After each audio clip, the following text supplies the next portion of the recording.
Albert Camus wrote in his book, The Plague, "The town itself, let's admit, is ugly. It had a smug, placid air. Our citizens work hard, but solely with the object of getting rich. The chief interest is in commerce, and the chief aim in life is, as they call it, doing business." Upon reading it, I immediately linked it to my hometown, where people are up in their ear making money and drifting apart from each other. Regarding that, Minh and I will discuss our community. Let me first start by answering the age-old question of what is a community and of which community am I a part? A community is, to simply understand, a social unit with a commonality, such as norms, religion, values, customs, or identity. To be frank, growing up, neither of us had a relatively strong sense of community.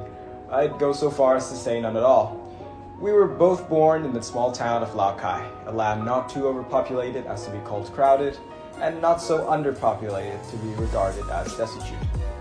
Ever since childhood, I've fostered the dream of going abroad.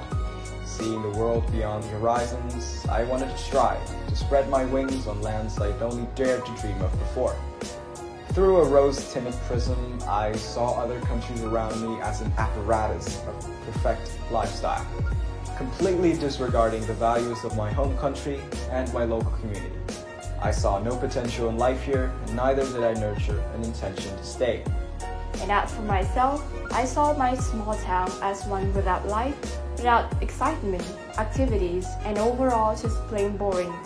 My aim was toward the big city, where there lies glamorous movie theaters, romantic cafe, gigantic gymnasium, as well as colleges.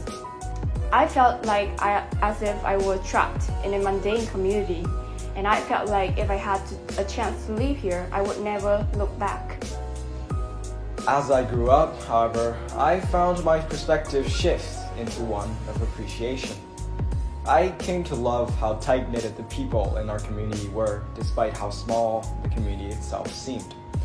I came to love every whiff of air, fresh air flowing into my lungs, the rustling sound of the leaves, and the languorous movements of the clouds above. I no longer felt the need to leave and never look back, but a strong desire to stay and to better the place that has nurtured my soul for as long as I can remember. My idea of a perfect lifestyle no longer lies beyond the boundaries of my country, but is now only a few steps away from my door. I have grown to love the serenity of my town as well as the people in it. I have learned that everyone had their own goal and they are determined toward them. In fact, they have been more connected than ever. Through the harsh time of a pandemic, we were amazed about how our community came together and dealt with this big of a blow. The coordinations from the high authority down to a citizen were smooth and immaculate. People were giving out free masks, rice portions, and hand sanitizer. The unlucky were given utmost care, and our community bond, no one was left behind.